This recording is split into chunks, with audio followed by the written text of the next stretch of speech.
Hello everyone, my name is Lachlann. I write for Monday Morning and I'm also an analyst on Exponential Stock Investor.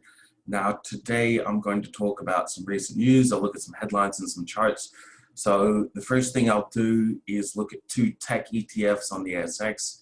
Then I will look at one value stock and then I'll look at the APT chart. So that's Afterpay. Now the main point in today's article is that there is potentially a shift to value on the cards.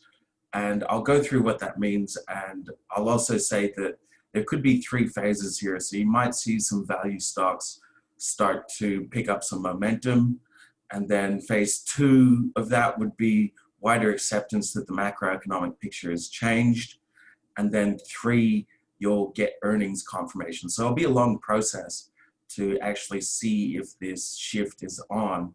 But let's just look at a recent article here from the Australian Financial Review. So the headline is Pfizer vaccine threatens tech's outperformance. So it's got a good explanation here of what's going on. Basically, if you've been living under a rock, then Pfizer and BioNTech have come out with supposedly a 90% effective vaccine. So what does this mean? Well, there's a number of factors in play, but I guess the key sentence from this article, it's a good explanation. So it says a longer dated risk-free government bond, as longer dated risk-free government bond yields rise, the steeper yield curve signals investors expect inflation and growth. This means longer dated expected cash flow growth of tech businesses becomes less valuable to investors. So that's a really key point. Now, I won't go too much into what bonds mean, but I actually have been expecting an inflationary scenario, particularly a high inflationary scenario instead of a deflationary scenario. There's been a lot of debate on that, but I expect we might actually see some runaway inflation in the coming years. And I guess that will all play into the, longer dated expected cash flow growth of tech businesses. So with that in mind, let's take a quick look at two tech ETFs. So this is the NDQ, which tracks the performance of the NASDAQ. It's a ASX ETF. So you can see this big red bar at the end here, and that was on the vaccine news. So there's a Australian tech ETF, ATEC, which listed relatively recently, sold off into the March market lows, and has been rising significantly until, I guess, the last couple days. And you see this big red bar here. Now, what's the other option on the table? Well, it could be these value picks for a number of companies. So one supposedly value pick could be Centre Group. So Centre Group is a largely retail-focused AREIT, which means a real estate investment trust. And it's got this massive green bar here. It actually gapped up on the vaccine news, and that's probably on hopes that the vaccine can be delivered quickly and effectively get people into brick and mortar shops again. It had been tracking sideways. It's sort of a dead cat bounce there,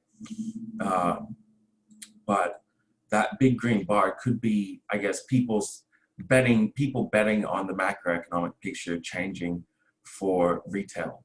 Now, finally, I'll just look at the Afterpay chart here. So with Afterpay, I've got a couple levels marked out there of potential support. And it'll be interesting to see if the Afterpay share price tests these levels in the future.